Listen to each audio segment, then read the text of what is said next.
Hello दोस्तों। मेरा नाम है अमित कुमार और आप सभी का स्वागत है आपके अपने यूट्यूब चैनल सक्सेस गुरुकुल पर। बीपीएससी टीचर एग्ज़ाम जो T1 T2 T3 हुए थे उसके मैथ के क्वेश्चन का सलूशन मैं करा रहा हूँ, जिसमें सबसे पहले 9th 10th के क्वेश्चन को देख रहे हैं। T3 का सारा सलूशन मैंने करवा दिया है। T2 का जो है आपका पार्ट 1 जो है 44 क्वेश्चन अपलोड हो चुका है। इस वीडियो में हम लोग उसके आगे 44 क्वेश्चन देखेंगे। टोटल 88 क्वेश्चन है, जो कि किसी भी एग्जाम के लिए आने वाले जो भी एग्जाम है, T4 हो गया आपके लिए, या बिहार के और भी कोई एग्जाम, या किसी भी एग्जाम जिसमें मैथ पूछे जाते हैं उसके लिए ये इम्पोर्टेंट है। ठीक है, तो वीडियो पसंद आए तो वीडियो को लाइक जरूर कीजिएगा। चैनल पर नए हैं तो चैनल को सब्सक्राइब कीजिएगा और ज़्यादा से ज़्यादा लोगों के बीच शेयर कीजिएगा। चलते हैं पहले क्वेश्चन की ओर। कह रहा है एक मात्रा x y से 25% अधिक है तो y x से कितना कम है। परसेंटेज का एक ऐसा रिपीटेड सवाल जिसे कोई एग्जाम अछूता नहीं है, इतना बार ये पूछा जाता है एग्जाम में। तो कह रहा है कि एक्स वाई से जो है आपका 25% अधिक है, यानी वाई 100 है तो एक्स 125 है। कह रहा है वाई एक्स से कितना कम है। कितना कम है? 25 कम है। कितना में? 125 में। और परसेंटेज बदलने के लिए 100%। तो ये 25 से 5 बार में, 5 से 20 बार में, यानी वाई एक्स से कितना कम है? 20% कम है। Option number A. 3 pipe A B C एक टंकी को 6 घंटे में भर सकते हैं। तीनों 2 घंटे एक साथ काम करने के बाद सी को बंद कर दिया गया तथा ए और बी ने बचे हुए भाग को 7 घंटे में भर दिया। सी अकेले उस टंकी को भर सकता था। ए बी सी तीन मिलकर टंकी को 6 घंटा में भरता है। ठीक है, तीनों जो है 2 घंटा काम किया, सी को बंद कर दिया गया और अब जो है बाकी बचा ए और बी भरता है। ए और बी बचा हुआ भाग बढ़ता है कितना में? 7 घंटा में। टोटल वर्क जो है मान लेते हैं 42। ठीक है, तो ए प्लस बी प्लस सी प्रति घंटा कितना काम करेगा? 6 घंटा में 42, तो प्रति घंटा 6 से भाग करेंगे तो 7 काम करेगा। ठीक है, ए प्लस बी प्लस सी प्रति घंटा 7 काम कर रहा है। तीनों कितना देर काम किया? 2 घंटा। तो 2 घंटा में 7 दूना 14 काम कर लेगा। ठीक है, 14 काम कर लिया तो कितना बचेगा? टोटल 42 काम करना है, 14 हो चुका है तो 28 बचा। ये 28 काम कौन कर रहा है? ए और बी कर रहा है। कितना घंटा में? 7 घंटा में। तो 7 घंटा में 28 काम। ठीक है, 7 घंटा में 28 काम ए और बी कर रहा है, यानी प्रति घंटा 1 घंटा में कितना काम कर रहा है? 4। तो पता चल गया कि ए और बी जो है प्रति घंटा कितना काम कर रहा है? 4, यानी 1 घंटा में 4 काम कर रहा है। ठीक है, 1 घंटा में कितना काम कर रहा है? 4 काम कर रहा है। ये 4 हो गया। तो बताइए ए प्लस बी 1 घंटा में, ए प्लस बी प्लस सी तीनों मिलकर 1 घंटा में कितना कर रहा है? 7। और ए प्लस बी कितना कर रहा है? 4। तो सी कितना करेगा? ये किसका है? ए प्लस बी प्लस सी का है 7 और ए प्लस बी का कितना है? 4। तो इसमें से इसको घटाएंगे तो सी का बच जाएगा कितना? 3। यानी सी जो है प्रति घंटा 3 काम कर रहा है। काम उसको करना कितना है? 42 काम करना है। 3 घंटा, ये 3 काम 1 घंटा में 42 काम करना है, तो टोटल कितना घंटा लगेगा? 14 घंटा लगेगा। Option number C. ठीक है, 109 कह रहा है कि एक बल्लेबाज ने 120 रन बनाए जिसमें 3 चौके और 8 छक्के शामिल है। विकेटों के बीच दौड़कर उसके कुल स्कोर का प्रतिशत। 3 चौका यानी 3 गुना 4 और 8 छक्का यानी 8 छक 48 और 12 60 रन उसने सिर्फ चौका और छक्का से बनाया। तो विकेट पे दौड़ के कितना बनाया? टोटल 120 बना रहा है, तो 60 रन जो है उसने विकेटों के बीच दौड़ के बनाया। 60 रन बनाया कितना में? 120 में। परसेंटेज बनाने के लिए 100%। 60 से कट जाएगा 2 बार में, 2 से 50 बार में। कितना हो गया? 50%। Option number B. कह रहा है कि एक परीक्षण में 1100 लड़कों और 700 लड़कियों की जांच की जाती है, जिसमें से लड़कों का 42% और लड़कियों का 30% पास हुए हैं। कुल असफलता का प्रतिशत ज्ञात कीजिए। पास का परसेंटेज दिया हुआ है और असफलता का प्रतिशत हमें चाहिए। तो जनरली जो बेसिक से बच्चे करेंगे वो क्या करेंगे? 1100 का 42% अगर पास कर रहा है तो 58% फेल करेगा, और लड़की में 700 में 30% पास करती है तो 70% जो है फेल करेगी। तो 2 जीरो से 2 जीरो ये खत्म, 2 जीरो से 2 जीरो ये खत्म, 11 अठे 88, 11 पचे 55 और 8 63 और प्लस में 7 7 49 यानी 8, ये हो गया आपका 9 3 12 और 6 4 10 1 11, 1128 टोटल जो छात्र हैं वो असफल होते हैं। कितना में? तो 1100 प्लस 700 यानी 1800 में, और परसेंटेज बनने के लिए 100%। 2 जीरो से 2 जीरो खत्म, ये कट जाएगा आपका, 9 से कटेगा क्या, 8 2 12 नहीं, 3 से कटेगा, 6 से कट गया ये आपका 3 बार में 6 से कट जाएगा, 6 से ये कट जाएगा, तो 3 से काट देते हैं इसको, 6 से 6 कम 6, 8 छक 48 और 4 8 छक 48 यानी 6 2 सॉरी ये गड़बड़ हो गया, 8 6 कम 6 5 और ये आपका हो जाएगा 6 से काट रहे हैं ना, कितना से काट रहे हैं इसको, 6 से ना, 6 कम 6 5 52 8 छक 48 4 8 छक 48, ठीक था। तो ये 6 दूना 18, ये कितना हो गया 188/3 यानी 18 और ये 2 62.2/3% टोटल छात्र जो है असफल हुए, ऑप्शन नंबर, ठीक है। अब देखिए इसका दूसरा एक तरीका जो है, ये तो लेंदी हो गया, बेसिक से लोग ऐसे ही बनाते हैं, बट वेटेज एवरेज या डेविएशन कहिए या वेटेड एवरेज कहिए, वो लगा के इसको आसानी से बना सकते थे। लड़का और लड़की के संख्या का रेशियो कितना है, 11:7, 1100 700 का रेशियो 11:7, ये लड़का है और ये लड़की है।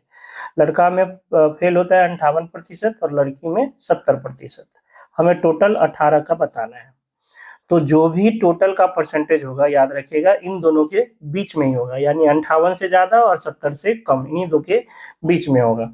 तो हम लोग को कंफर्म पता है कि ये 58 से ज्यादा होगा, तो 58 से ज्यादा मतलब 58 प्लस कितना ज्यादा होगा, तो देखिए ये कितना ज्यादा है, 12 ज्यादा है, कितना ज्यादा है 12, और ऐसे 7 है तो 7 में टोटल कितना ज्यादा हो जाएगा 7 गुना 12, और ये टोटल बांटना कितना को है प्रत्येक को यानी 18 को, तो 18 से भाग कर देते हैं, 2 से ये कट गया, 3 से ये कितना हो जाएगा, ये आपका 58 प्लस 14/3 यानी 58 प्लस 4.2/3, 58 और 4 62.2/3। तो देखिए बहुत कम कैलकुलेशन में यहाँ पे आप सॉल्व कर सकते हो, ठीक है। एक आयत का क्षेत्रफल 460 वर्ग मीटर है, यदि लंबाई चौड़ाई से 15% अधिक है तो आयत की चौड़ाई ज्ञात कीजिए। चौड़ाई से लंबाई 15% ज्यादा है, यानी चौड़ाई 100 है तो लंबाई 115, रेशियो निकाले तो 23 से 5 बार में और ये 20 से, यानी 23:20। मान लेते हैं कि जो लंबाई है वो 23x हो गया और चौड़ाई जो है 20x हो गया, तो इसका क्षेत्रफल लंबाई गुना चौड़ाई जो कि दिया हुआ है 460, 23 से कट देगा 20 बार में, 20 से 20 यानी x² बराबर 1, यानी x बराबर कितना हो गया 1 हो गया, x 1 हो गया तो लंबाई कितना हो जाएगा 23 और चौड़ाई कितना हो जाएगा 20, क्योंकि x का वैल्यू 1 ही है, तो लंबाई 23 और चौड़ाई 20, आपसे लंबाई चौड़ाई पूछा है तो चौड़ाई हो जाएगा 20 मीटर, ऑप्शन नंबर ए। एक वृत्ताकार पथ की बाहरी और भीतरी परिधियों का अनुपात दिया हुआ है 23:22, यदि पथ 5 मीटर चौड़ा है तो आंतरिक वृत्त का व्यास ज्ञात कीजिए। देखिए ये वृत्ताकार पथ है, ठीक है, ये पथ है और इसका चौड़ाई 5 है। अच्छा, आपको पता है कि जो परिधि का अनुपात होगा वही त्रिज्या का भी अनुपात होगा, 2πr1/2πr2 का अगर रेशियो हम निकाले तो ये से ये खत्म हो जाएगा, r1:r2 आएगा, यानी परिधि का रेशियो कहिए तो, त्रिज्या का रेशियो कहिए तो, और व्यास का रेशियो कहिए तो सब एक ही बराबर होता है, तो हम कह सकते हैं कि त्रिज्या का रेशियो 23:22 है, मतलब बाह्य त्रिज्या अगर 23 है तो अंदर वाला ये त्रिज्या कितना है 22 है, तो ये चौड़ाई कितना बचेगा बताइए, तो इन दोनों का अंतर 1 और ये अंतर आपको दिया हुआ है 5 मीटर। आपसे क्या पूछा है, वृत्त का व्यास, आंतरिक व्यास, आंतरिक वृत्त का जो त्रिज्या है वो कितना है 22 यूनिट, तो 22 यूनिट 22 बचे 110 मीटर, ये त्रिज्या है, याद रखिएगा ये त्रिज्या है, तो व्यास क्या हो जाएगा आपका इसका डबल यानी 220 मीटर, ऑप्शन नंबर सी।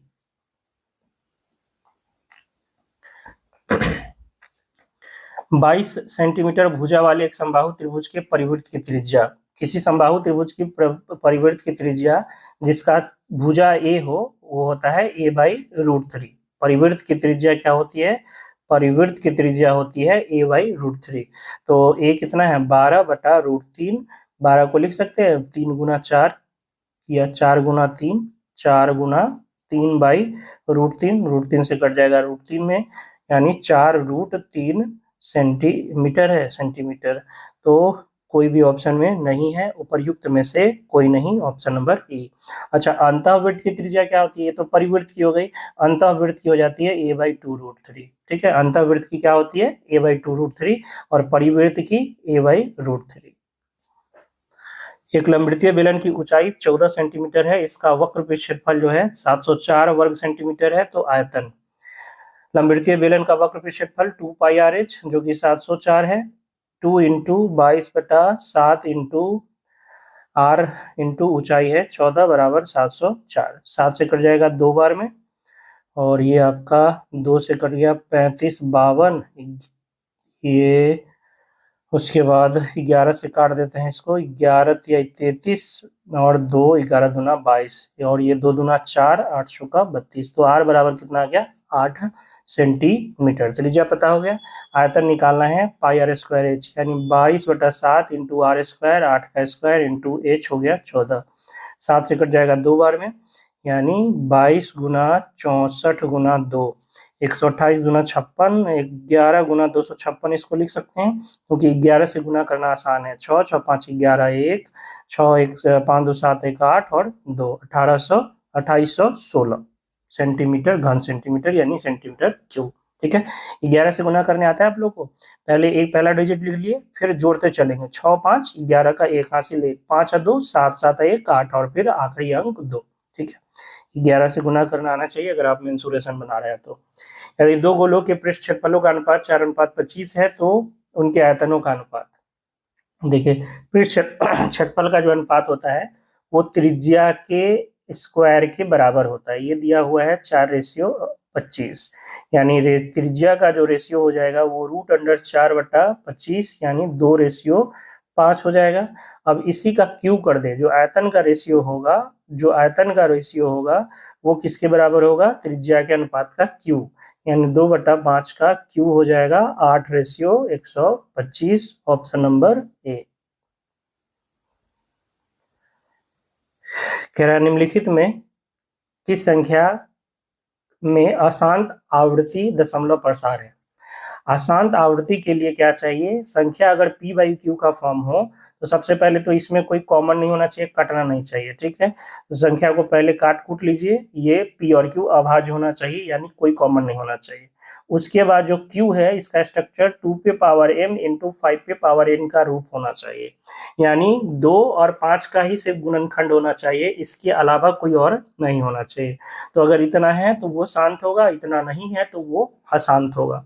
देखिए 6/15 कटने वाला है, ये तो 2 से काट लेते हैं 5 बार में, 2/5। देखिए नीचे 5 का पावर है 1, इसका मतलब इसका शांत दशमलव होगा। ठीक है, फिर देखिए यहाँ पर 7 से कट रहा है, ये 3 से 7 बार में, और 7 से ये 40 बार में, 3/40। अच्छा, 40 का मतलब 8 गुना 5, 8 का मतलब 2 का क्यूब गुना 5। देखिए 2 का भी पावर है, 5 का भी पावर है, तो ये भी क्या हो जाएगा? आपका शांत हो जाएगा, शांत दशमलव प्रसार। इसमें देखिए कोई कटने वाला नहीं है। 117/32 का 62 का मतलब 2 गुना 31 इंटू 5 का क्यूब।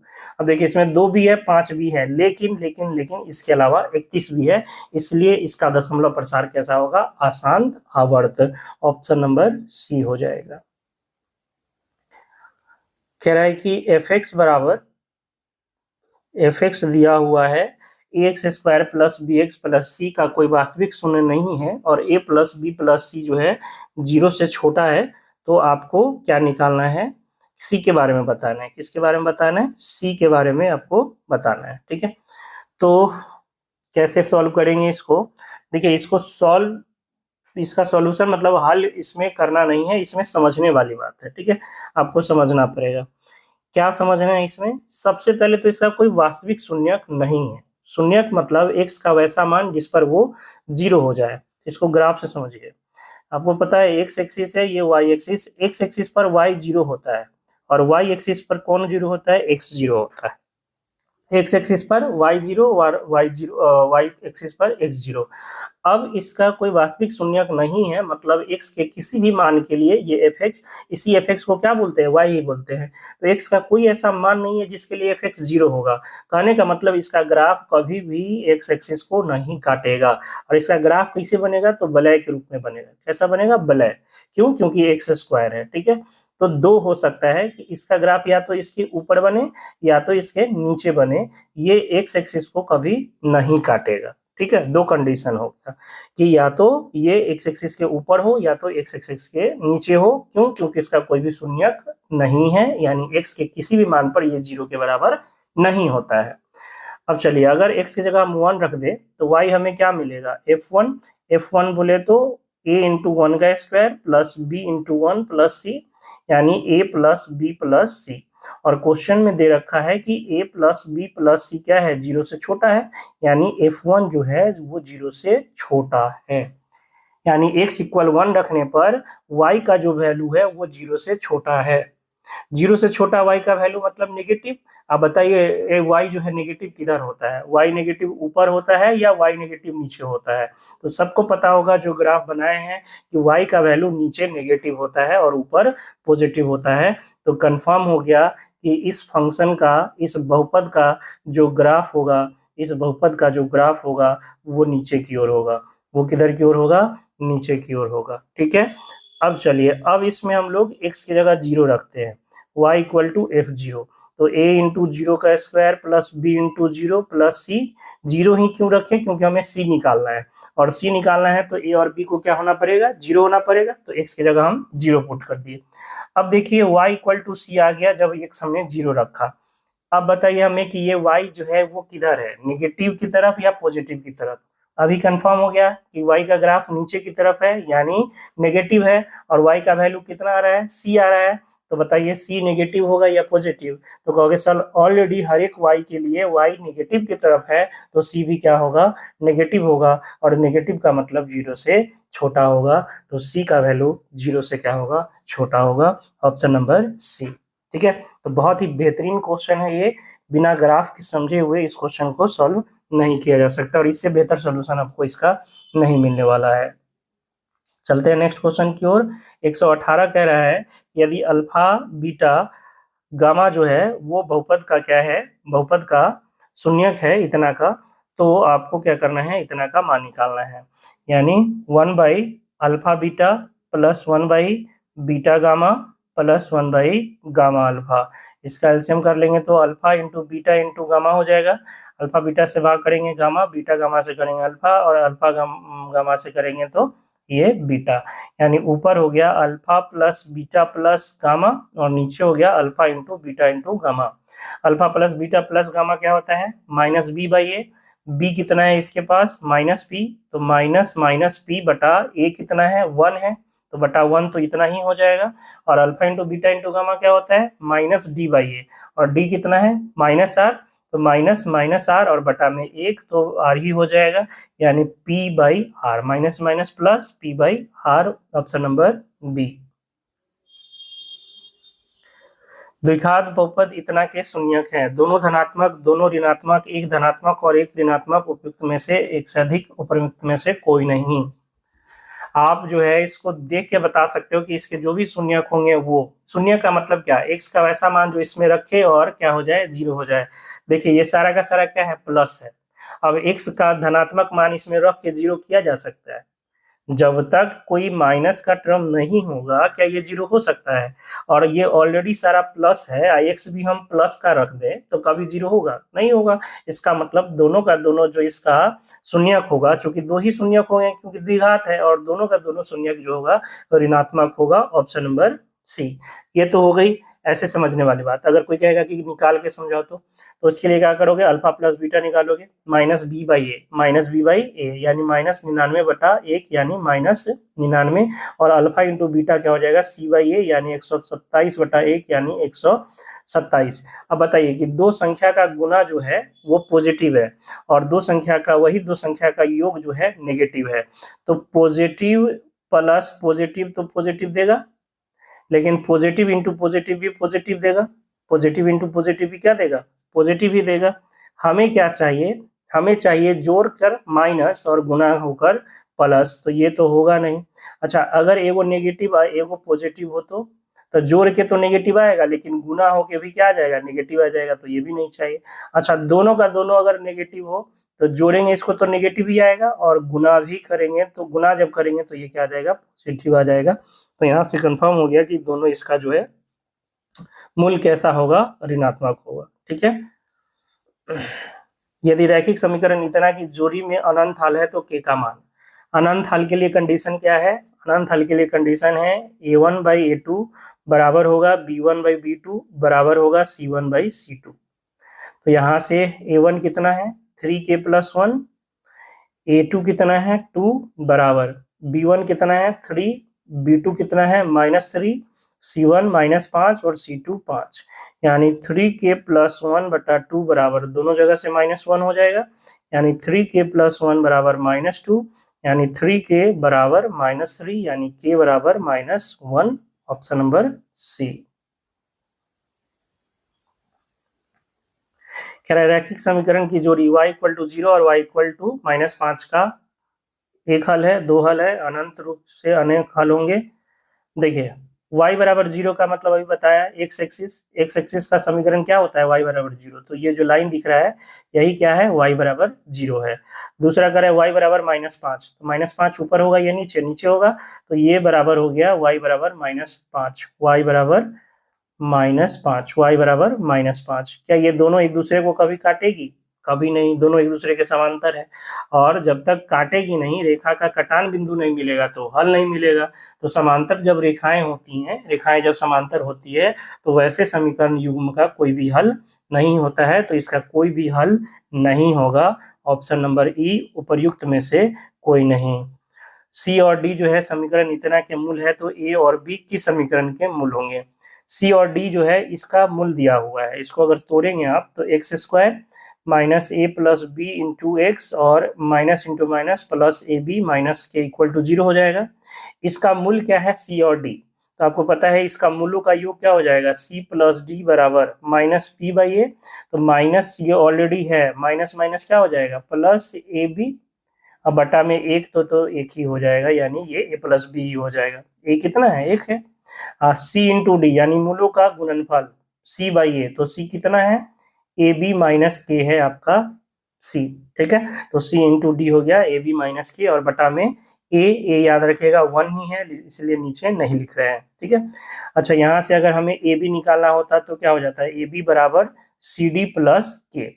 आपसे क्या कह रहा है कि उस समीकरण को बताइए जिसका मूल ए बी है, जिसका मूल क्या है, ए बी है। तो ए बी मूल वाले समीकरण क्या होंगे, x² -a+b इंटू एक्स, अब प्लस में a इंटू बी बराबर 0, x² -a+b की जगह क्या रख सकते हैं, c+d रख सकते हैं क्या, a+b किसके बराबर, c+d के बराबर।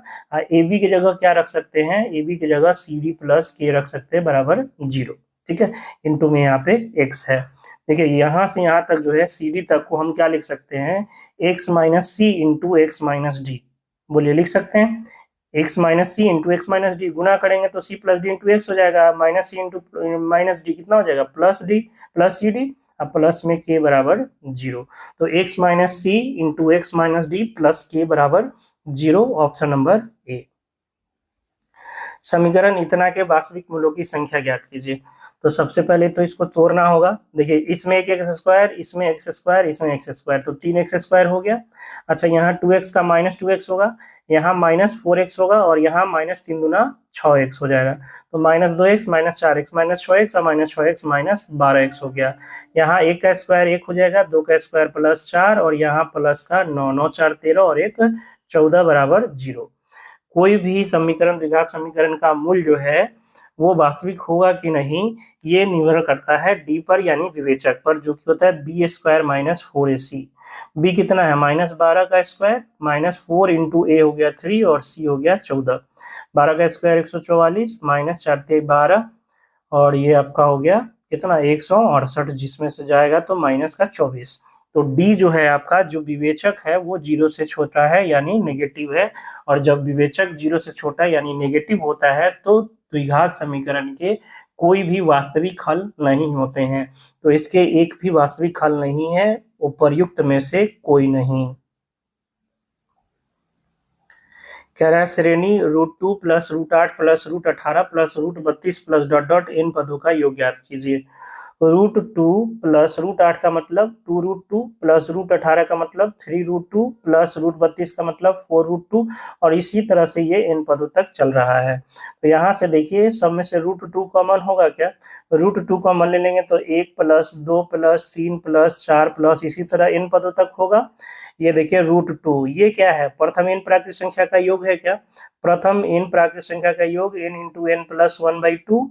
√2 से ये कट जाएगा √2 बार में, कितना हो गया? n into N plus 1/√2। Option number A. बिंदु 0,0,20,03 से बने आयत के चौथे शीर्ष का निर्देशांक ज्ञात कीजिए। ठीक है, तो जिस तरह का ये बिंदु दिया हुआ है ये आपसे ग्राफ बना के ही पूछने की कोशिश कर रहा है, क्योंकि 0,0 जो है यहाँ होगा, उसके बाद 2 0 कितना होगा? x का मान 2 y का मान 0 यानी x अक्ष पे होगा, ये 2 0 हो गया। और उसके बाद 0 3 यानी x 0 और y 3 y अक्ष पर होगा 0 3। ये आपका a है, ये आपका b है और ये आपका o है। तो आयत का 3 भुजा तो बन गया, ये 2 भुजा बन गया। तीसरा इस तरह से ये आगे बढ़ाएंगे और इसको आगे बढ़ाएंगे तो ये जो है आपका तीसरा भुजा ये बन जाएगा, जो कि मान लीजिए सी है। इसी का हमें निर्देशांक चाहिए। तो बताइए इस रेखा पर x का मान कितना होगा? तो कहोगे सर 2 है यहाँ, तो इस पूरे रेखा पर x का मान कितना होगा? 2। और इस पूरे रेखा पर y का मान कितना होगा? इस पूरे रेखा पर y का मान हो जाएगा 3, क्योंकि ये 3 है यहाँ पर। तो इस पूरे रेखा पर y का मान 3 और इस पूरे रेखा पर y का मान 2। तो ये निर्देशांक हो जाएगा 2/3। Option number C. चौथा निर्देशांक 2/3। यदि D 1 2 E 4 - 3 और F -2 4 क्रमशः त्रिभुज ABC की भुजाओं BC CA AB के मध्य बिंदु है, तो त्रिभुज ABC के केंद्रक का निर्देशांक। किसी त्रिभुज के शीर्ष, तीनों शीर्ष का निर्देशांक पता हो तो आपको उसके केंद्रक का निर्देशांक पता होगा। x1 + x2 + x3/3 और y1 + y2 + y3/3 ये केंद्रक का निर्देशांक होता है। लेकिन आपको इसके लिए x1 x2 x3 y1 y2 y3 चाहिए, जो कि दिया नहीं है। दिया क्या है? मध्य बिंदु है। आपको दिया क्या है? देखिए इसमें थोड़ा सा जगह लगेगा। ये है आपका त्रिभुज ABC। ठीक है, ABC। तो आपको इसका जो मध्य बिंदु है BC का पहले दिया है, BC का ये D हो गया, CA का आपका E हो गया और AB का आपका F हो गया। ये दिया हुआ है। D का हो गया 1 2, E का हो गया 4 - 3 और F का हो गया -2 और 4। तो शीर्ष का अगर मान लीजिए इसका x1 y1 है, इसका x2 y2 है और इसका x3 y3 है, तो हमें निकालना है x1 + y1 + x1 + x2 + x3 और y1 + y2 + y3। अच्छा, मध्य बिंदु कैसे निकलता है? इसको और इसको जोड़कर आधा करेंगे, यानी x1 + x2/2 करेंगे तो हमें मिलेगा मध्य बिंदु कितना है इसका? x एक्सिस -2, यानी x1 + x2 बराबर हो जाएगा -4। इसी तरह B और C में देखेंगे तो x2 + x3 कितना हो जाएगा? बटा में 2 हो जाएगा आपका 1, यानी x2 + x3 हो गया कितना? 2। x3 + x1 बटा 2 करेंगे तो 4, यानी x3 + x1 बराबर हो गया 8। तो तीनों को जब जोड़ेंगे, तीनों क्वेश्चन को जोड़ेंगे तो x1 2 हो जाएगा, x2 2 हो जाएगा, x3 2 हो जाएगा, यानी 2 कॉमन लेके x1 + x2 + x3 बराबर 4 8 12 सॉरी कितना है? -4 + 8 4 और 2 6, टोटल हो जाएगा 6, यानी x1 + x2 + x3 कितना आ गया? 6/2 यानी 3 आ गया। इसी तरह आप y1 + y2 निकाल सकते हो। y1 + y2 y वाला का दुगना करेंगे 8, y2 + y3 यहाँ y वाला का दुगना करेंगे 2 दूना 4 और y3 + y1 यहाँ y वाला को दुगना करेंगे तो कितना हो जाएगा? -6। सबको जोड़ेंगे y1 + y2 + y3, 2 कॉमन लेके यहाँ भी 6 हो जाएगा, तो 6/2 यानी इसका भी कितना आ जाएगा? 3 आ जाएगा। ये भी कितना आ जाएगा? 3 आ जाएगा। ठीक है, तो केंद्रक का निर्देशांक x1 + x2 + x3/3 और y1 plus y2 plus y3/3, तो 3/3 और ये 3/3, यानी क्या हो जाएगा 1:1। ठीक, सॉरी 1:1 बोल रहे हैं, 1 और 1, x निर्देशांक भी 1 और y निर्देशांक भी 1, ऑप्शन नंबर ए। तो थोड़ा सा ये लिख के बताया, इसलिए टाइम टेकिंग हो गया, बाकी आपको पता है तो ये डायरेक्ट आप जो है ये गुना करके जोड़ के 2 से भाग कर सकते थे, थोड़ा कम समय लगता, बट हमें समझाना है तो पूरा डिटेल आपको बता रहे हैं, इसलिए इसमें समय लग रहा है। ठीक है, कह रहा है यदि बिंदु a square 0, b 0, b square और c 1 1 संरेख है तो बताइए।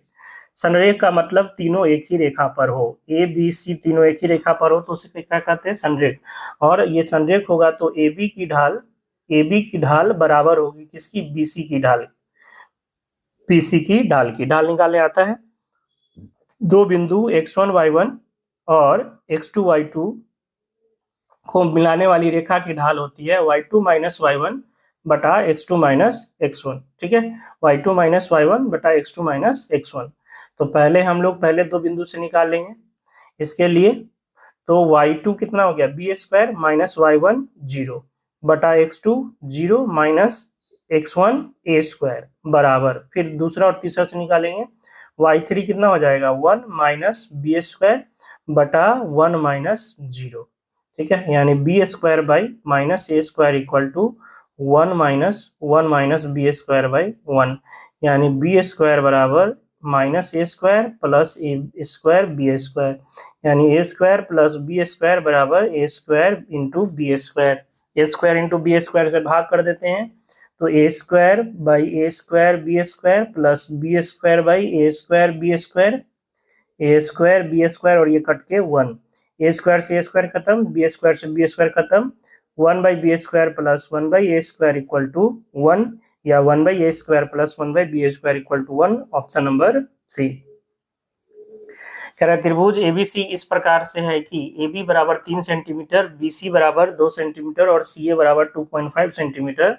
यदि त्रिभुज एबीसी समरूप है त्रिभुज DEF और EF बराबर 4 सेंटीमीटर, तो त्रिभुज DEF का परिमाप बताइए। दो समरूप त्रिभुज, जो त्रिभुज है आपका त्रिभुज एबीसी समरूप है त्रिभुज DEF के, त्रिभुज DEF के समरूप है। समरूप होता है तो भुजाओं का अनुपात, माध्यिकाओं के अनुपात, ऊंचाई के अनुपात, परिमाप का अनुपात सब क्या होता है, बराबर होता है।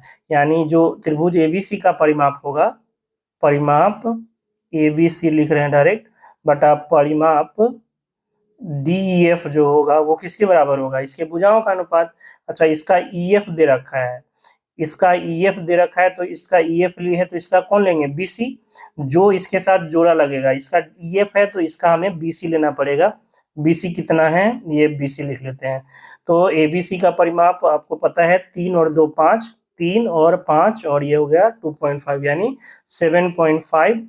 इसका परिमाप पता नहीं है, मान लीजिए x है, ये 2 हो गया और ये 4 हो गया, 2 से 2 बार में, यानी x बराबर कितना हो गया 15 सेंटीमीटर, यानी त्रिभुज DEF का परिमाप क्या हो जाएगा 15 सेंटीमीटर, ऑप्शन नंबर बी। ठीक है,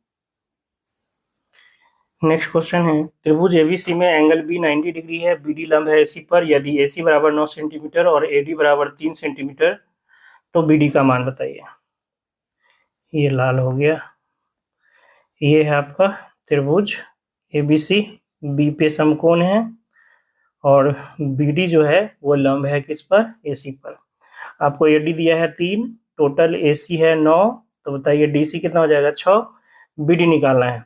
तो समकोण त्रिभुज में जब भी समकोण बनाने वाली जो बिंदु है उससे अगर सामने की भुजा पर लंब डाला जाए तो ये जो BD का स्क्वायर होता है वो AD इंटू DC के बराबर होता है। बहुत इंपॉर्टेंट थ्योरम है, याद रखिएगा, BD स्क्वायर बराबर AD इंटू DC, जहाँ BD AC पर क्या है, लंब है।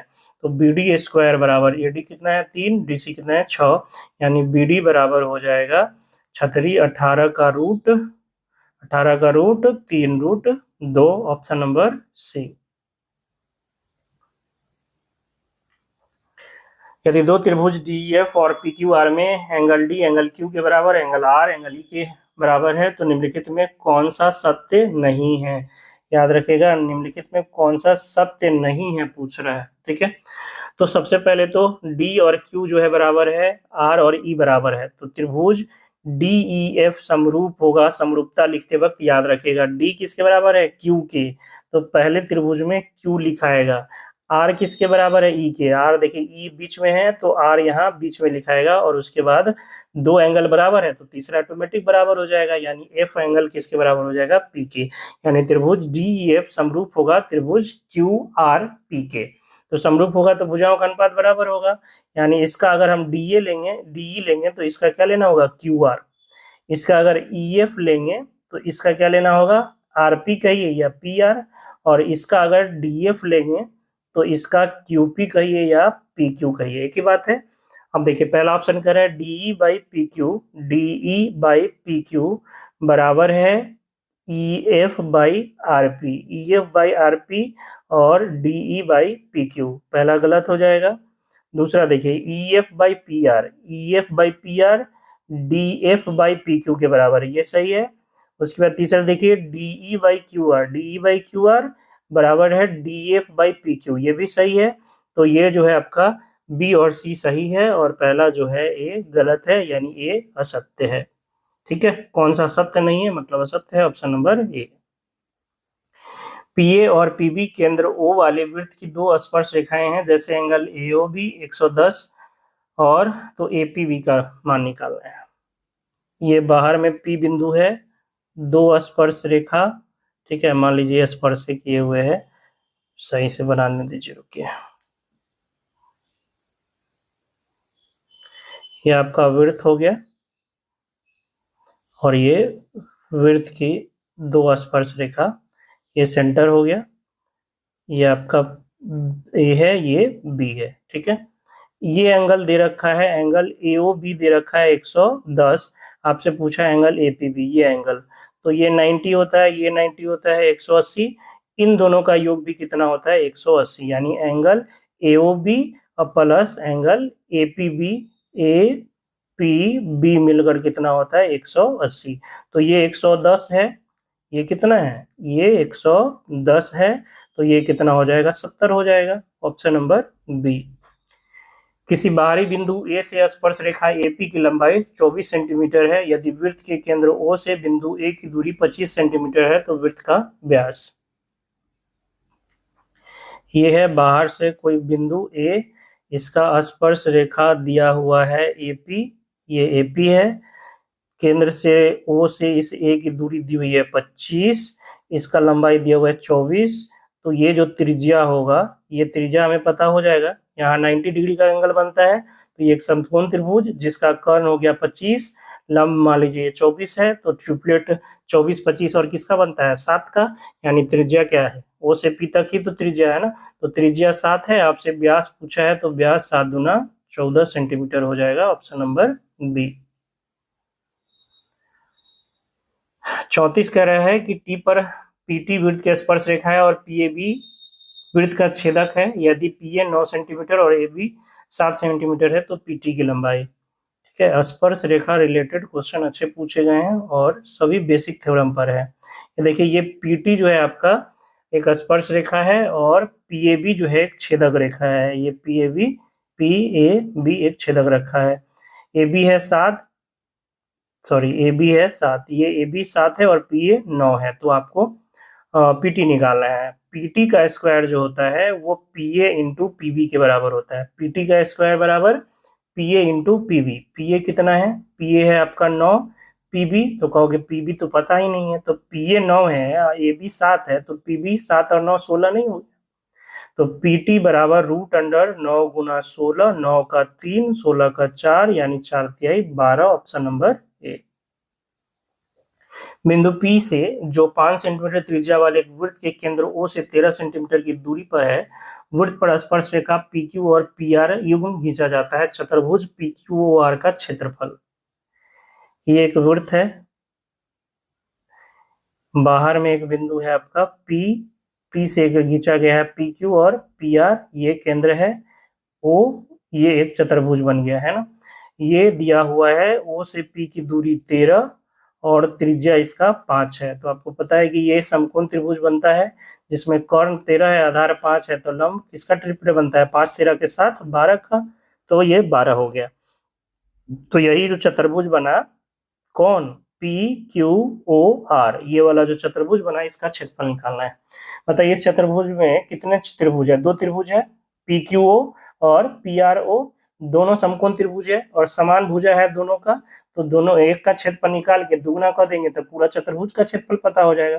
अच्छा, समकोण त्रिभुज का क्षेत्रफल 1/2 गुना आधार 5 और लंबाई या ऊंचाई 12, और इसका कितना करेंगे दुगना तो चतुर्भुज का क्षेत्रफल हो जाएगा। 2 से 2 खत्म, 12 पचे 60 वर्ग सेंटीमीटर, ऑप्शन नंबर ए। कह रहा है यदि ए जो है 0 से बड़ा और बी जो है 90 डिग्री से, ए से 0 से बड़ा या बराबर और बी जो है 90 से छोटा या बराबर है, तो साइन ए बराबर 1/2 कॉस बी बराबर 1/2, तो ए प्लस बी। साइन ए 1/2, साइन कितना का मान 30 डिग्री का मान, यानी ए बराबर 30 डिग्री। कॉस बी 1/2 यानी कॉस बी किसके बराबर कॉस 60 के, सो कॉस 60 का वैल्यू 1/2 होता है, तो बी बराबर हो गया 60 डिग्री। आपसे पूछा है ए प्लस बी, 30 प्लस 60 कितना हो जाएगा 90 degree, option number C. tan 2a बराबर cot a प्लस 60 डिग्री है, जहाँ 2a न्यून कोण है तो a का मान tan अल्फा बराबर cot बीटा तभी होता है जब अल्फा प्लस बीटा का योग कितना हो 90 डिग्री हो। तो यहाँ कह सकते हैं कि 2a plus a plus 60 degree किसके बराबर 90 डिग्री के बराबर, यानी 3a बराबर 30 डिग्री, यानी a बराबर कितना हो जाएगा 10 डिग्री, ऑप्शन नंबर ए। जिनको चेंज करके बनाना है तो किसी एक को चेंज कर लीजिए, टैनों को कॉट में बदल लीजिए। tan 2a को क्या लिख सकते हैं कॉट 90 डिग्री माइनस 2a लिख सकते हैं, cot 90 minus theta tan theta बराबर कॉट a प्लस 60 डिग्री। तो आप सबको पता है कि कॉट कॉट बराबर यानी 90 डिग्री माइनस 2a बराबर a प्लस 60 डिग्री बराबर करके a का वैल्यू निकाल लीजिएगा, 10 आ जाएगा। कह रहा है sign theta plus cos theta बराबर √2 कॉस थीटा, तो tan थीटा का मान कॉस थीटा से सब में भाग कर दीजिए, साइन थीटा बटा cos theta plus cos theta by cos theta बराबर √2 कॉस थीटा में कॉस थीटा से करेंगे कैंसिल हो जाएगा, √2 बचेगा, ये क्या बन गया tan थीटा, ये प्लस का 1 बराबर √2, यानी tan थीटा बराबर कितना हो जाएगा √2 minus 1, option number C. Cos square theta plus 1 plus cot square theta का मान याद कीजिए, cos square theta plus 1/1 plus cot square theta क्या होता है कॉसेक स्क्वायर थीटा, और कॉसेक का उल्टा क्या होता है साइन, तो इसको लिख सकते हैं sine square theta, sine square theta plus cos square theta कितना होता है 1 होता है, option number B. Sine theta plus cos theta बराबर √2 है, तो tan theta plus cot theta का मान निकालिए। देखिए sine theta plus cot theta आपको पता है साइन 45 डिग्री क्या होता है 1/√2 होता है, 1/√2, और कॉस 45 डिग्री भी क्या होता है 1/√2। आप इस दोनों को जोड़िएगा तो क्या आ जाएगा √2 आ जाएगा, 1/√2 प्लस 1/√2 क्या आ जाएगा √2 आ जाएगा, यानी साइन 45 प्लस कॉस 45 √2 आ रहा है।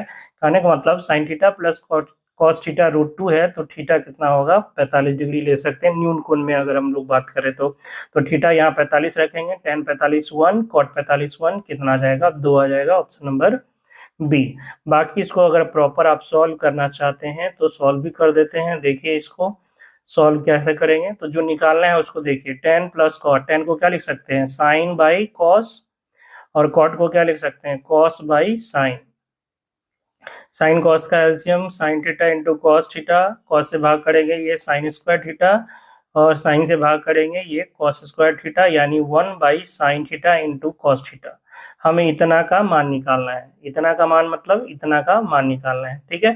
तो दिया हुआ क्या है, दिया हुआ है आपके पास, दिया हुआ है आपके पास sine theta plus cos theta बराबर √2, इसका होल स्क्वायर कर दे तो sine square theta plus cos square theta plus 2ab यानी 2 sine theta into cos theta बराबर √2 का स्क्वायर 2 हो जाएगा। इसका वैल्यू क्या होता है 1, तो 1 plus 2 sine theta into cos theta बराबर 2, यानी 2 cos theta into sine theta, 2 sine theta into cos theta बराबर 2 माइनस 1 1, यानी sign theta into cos theta बराबर क्या हो जाएगा 1/2 हो जाएगा। जो निकालना है उसमें नीचे 1/2 जो कि 2 पर चला जाएगा तो 2 आ जाएगा। ठीक है, तो आप इसको सॉल्व भी कर सकते हो, बट ये क्वेश्चन में थीटा 45 पुट हो रहा है, पुट करके आंसर निकाल सकते हैं। 141 कह रहा है cos square 20 degree plus cos square 70 degree बटा 2 sine square 59 degree plus sine square 31 degree बराबर 2/k, तो k का मान बराबर है। तो क्या करते हैं, जिस भी दो एंगल का जोड़ 90 डिग्री होगा तो किसी भी एक को हम उसको साइन में या कॉस में कन्वर्ट कर लेंगे। कॉस स्क्वायर को ही साइन में कन्वर्ट कर लेते हैं, तो 20 को क्या लिख सकते हैं, 90 माइनस 70, 90 माइनस 70 यानी कॉस स्क्वायर 20 को हम क्या लिख सकते हैं, sine square 70 degree plus cos square 70 degree बटा 2 इंटू, इसमें भी किसी एक को चेंज कर लेते हैं, साइन 59 को रहने देते हैं, साइन स्क्वायर 59, 31 को बदलना है तो 31 को 31 माइनस 90 करेंगे कितना, 59 डिग्री, यानी इसको लिख सकते हैं कॉस स्क्वायर 59 डिग्री बराबर 2/k। ऊपर देखिए sign square theta plus cos square theta 1, नीचे भी sign square theta plus cos square theta 1 बराबर 2/k, यानी k बराबर 2 दूना 4। एक वृत्त की त्रिज्या जिसकी परिधि 36 सेंटीमीटर और 20 सेंटीमीटर व्यास वाले दो वृत्तों की परिधियों के योग के बराबर है। बड़ा वाला जोड़कर मान लीजिए 2 पाई कैपिटल आर है, ये दो को जोड़ कर आता है, किसको किसको, 2 पाई r1 को प्लस 2 पाई r2 को, 2 पाई r2 को, दो वृत्त का योग, परिधियों का योग तीसरे वृत्त के बराबर है, तीसरे वृत्त के परिधि के बराबर है। 2 पाई से 2 पाई कैंसिल हो जाएगा सारा का, तो r बराबर r1 plus r2, r1 plus r2। पहला वृत्त का त्रिज्या 18, व्यास 36 है तो 18 हो जाएगा, और इसका व्यास 20 है तो 10 हो जाएगा, यानी जो बड़ा वाला वृत्त होगा उसका त्रिज्या 28 सेंटीमीटर होगा, ऑप्शन नंबर सी। व्यास से ना पूछा है, हाँ, एक वृत्त की त्रिज्या, अच्छा त्रिज्या पूछा है ना 28, ठीक है, व्यास पूछता तो 56 हो जाता। यदि 48 वर्ग सेंटीमीटर कुल पृष्ठ क्षेत्रफल वाले एक ठोस गोले को दो गोलार्धों में समविभाजित किया जाता है तो किसी एक गोलार्ध का कुल पृष्ठ क्षेत्रफल, पूरे गोला का कुल पृष्ठ क्षेत्रफल क्या होता है, pi R square, 4 pi R square. एक अर्ध गोला का क्या होता है, 3 पाई आर स्क्वायर। ये 4 पाई आर स्क्वायर का वैल्यू दिया हुआ है कितना, 48, तो आपसे क्या पूछ रहा है, 3 पाई आर स्क्वायर का वैल्यू बताइए। तो 4 का वैल्यू 48 है, 4 का वैल्यू 48 है, तो 1 का वैल्यू 12 हो जाएगा, 3 का वैल्यू 12 3 36, 36 वर्ग सेंटीमीटर यानी 36 centimetre square, option number B. एक ठोस में वृत्ताकार बेलन होता है जिसके ऊपर एक लंबवृत्तीय शंकु होता है, शंकु की ऊंचाई h है, यदि ठोस का कुल आयतन शंकु के आयतन का 3 गुना है तो वृत्ताकार बेलन की ऊंचाई ज्ञात कीजिए। देखिए एक ठोस है जिसका जो एक पार्ट है वो एक बेलन है, लंबवृत्तीय बेलन, और इसी के ऊपर क्या है, शंकु है, तो निश्चित है कि इसका और इसका त्रिज्या बराबर है, त्रिज्या जो होगा शंकु का और बेलन का क्या होगा, बराबर होगा। इसका ऊंचाई h दिया हुआ है, इसका नहीं पता है, बेलन का मान लीजिए कैपिटल H। इसका आयतन शंकु के आयतन का, शंकु का जो आयतन है उसका 3 गुना है पूरे इस ठोस का आयतन, यानी शंकु का आयतन अगर 1 है तो इस पूरे का आयतन कितना हो जाएगा, 3। तो बताइए बेलन वाला पार्ट का आयतन कितना हो जाएगा, 2। बेलन वाला पार्ट का टोटल जो है, टोटल शंकु का 3 गुना, तो शंकु का 1 था, टोटल का 3, तो शंकु का 1 है, टोटल का 3 है, तो बेलन का कितना बचेगा, 2। अच्छा शंकु का आयतन 1/3 पाई आर स्क्वायर एच, ये मान लीजिए दिया हुआ है 1, यहाँ से पाई आर स्क्वायर एच आ जाएगा 3, क्रॉस गुना हो जाएगा तो। अच्छा बेलन का आयतन पाई आर स्क्वायर कैपिटल एच बराबर दिया हुआ है कितना, 2। अच्छा भाग कर देते हैं इसमें, पाई आर स्क्वायर कैपिटल एच में भाग कर देते हैं पाई आर स्क्वायर स्मॉल एच से, तो ये कितना है, कैपिटल एच वाला 2 और स्मॉल एच वाला 3, पाई आर स्क्वायर से पाई आर स्क्वायर खत्म, एच बाई स्मॉल एच बराबर 2/3, यानी कैपिटल एच बराबर 2h/3, ऑप्शन नंबर ए। यदि प्रथम n प्राकृत संख्याओं का अंकगणितीय माध्य 15 है तो n का बराबर होगा। प्रथम n प्राकृत संख्या का माध्य क्या होता है, n + 1/2, योग होता है n × n + 1/2, माध्य होगा n + 1/2 जो कि दिया हुआ है 15, तो n + 1 बराबर 15 दूना 30, यानी n बराबर 30 - 1 कितना हो जाएगा, 29, ऑप्शन नंबर सी। किसी आंकड़े के बहुलक और माध्यिका का जो अंतर है वो 24 है, तो माध्यिका और माध्य का अंतर क्या होगा, आपको पता होना चाहिए। जो बहुलक है वो 3 गुना माध्यिका माइनस 2 गुना माध्य के बराबर होता है। ठीक है, तो बहुलक मान लीजिए ए है, माध्यिका बी है, माध्य सी है। तो आपको क्या पता है कि a बराबर 3b माइनस 2c है। ए वो b को इधर भेज दे तो a माइनस बी बराबर क्या हो जाएगा, 2b माइनस 2c। ए माइनस बी, ए क्या है बहुलक, अब बी क्या है माध्यिका, यानी बहुलक बहुलक और माध्यिका का अंतर जो कितना दिया हुआ है 24 बराबर 2 कॉमन ले लेंगे तो यहाँ से b माइनस सी, 2 से कट गया 12 बार में, 12 बराबर b माइनस सी। बी क्या है माध्यिका और सी क्या है माध्य, माध्यिका बी है और सी क्या है माध्य है। तो माध्यिका और माध्य का अंतर कितना हो जाएगा, 12 हो जाएगा, ऑप्शन नंबर ए। यदि कोई चार असतत मान दिया हुआ है इतना, एक से बड़ा है 0 से, तो आखिरी की माध्यिका, माध्यिका कैसे निकालते हैं असतत वर्गों का, असतत मान जो चर है उसका माध्यिका कैसे निकलता है, बढ़ते या घटते क्रम में लिख लीजिए, जो बीच में आएगा वही माध्यिका होगा। ठीक है, तो सबसे छोटा कौन होगा, जिसमें सबसे ज्यादा घटा होगा, एक्स में से सबसे ज्यादा घटा होगा वो सबसे छोटा। देखिए इसमें 3.5 घट रहा है, 7/2 का मतलब 3.5, इसमें 3 घट रहा है, इसमें 2.5 घट रहा है, इसमें 2 घट रहा है और इसमें आधा घट रहा है, तो सबसे ज्यादा इसमें घट रहा है, तो सबसे छोटा होगा x माइनस 7/2, इससे छोटा x माइनस 3, इससे छोटा x माइनस 5/2, इससे छोटा x माइनस 2, ठीक है, इससे छोटा x माइनस 1/2, इससे छोटा प्लस वाला आ जाएगा, तो प्लस वाला में सबसे छोटा कौन, आधा जूटा है, ये आधा जूटा है 0.5, तो x प्लस 1/2, इससे छोटा इससे बड़ा x प्लस 4 और इससे सबसे बड़ा x प्लस 5। क्या वो 8 गो है, 1 2 3 4 5 6 7 8, 8 गो है, 1 2 3 4 5 6 7 8। तो 8 में बीच वाला कौन होगा, बीच में 8 वाला नहीं होगा। सम, जब पदों की संख्या सम होती है तब बीच में 2 आता है, लेकिन विषम रहता है, 7 गो यही रहता है तो जो चौथा है वो बीच में होता है, 9 गो रहता है तो जो पांचवा है वो बीच में होता है, 11 गो रहता है तो जो आपका सातवा, सॉरी 11 गो रहता है तो जो आपका पांचवा होता, पांचवा 11 गो रहता तो आपका जो छठा है वो बीच में होता है ना, लेकिन यहाँ पर जो है आपका बीच में 2 गो पद आएगा, 8 गो है तो कौन कौन आएगा, चौथा और पांचवा। चौथा कौन हो जाएगा आपका x माइनस 2 और पांचवा कौन हो जाएगा x माइनस 1/2। तो माध्यिका निकलेगा कैसे, इन दोनों को जोड़ कर 2 से भाग कर देंगे, यानी इसका माध्य निकाल देंगे, तो x in plus x 2x हो जाएगा और माइनस का माइनस 2 और ये 2 दूना 4 माइनस 1 -5/2 बटा में 2 अलग अलग कर देंगे तो 2 से 2 खत्म, और यहाँ -5/2 और बटा में 2 तो 5/4 हो जाएगा, option number C x minus 5/4। यदि राधा ने अल्प अवधि जमा के अंतर्गत 800 रुपए 73 दिन के लिए 7.5% प्रति वर्ष की दर से बैंक में जमा किए तो उसका ब्याज कितना मिलेगा। देखिए 73 दिन का मतलब 73/365 वर्ष हो जाएगा और ये 5 से कट जाएगा, यानी 73 दिन का मतलब 1/5 वर्ष, ये याद रखिएगा। तो मूलधन है 800, समय है 1/5, दर है 7.5% यानी 15/2 बटा में 100। तो 2 जीरो से 2 जीरो खत्म, 5 से 3 बार में, 2 से 4 बार में, 4 तिहाई 12 रुपया ब्याज मिलेगा, ऑप्शन नंबर सी। 149, किसी धनराशि पर 2 वर्षों के लिए साधारण ब्याज 660 रुपए है, जबकि चक्रवृद्धि ब्याज 696.30 रुपए है, तो दोनों मामलों में ब्याज की दर।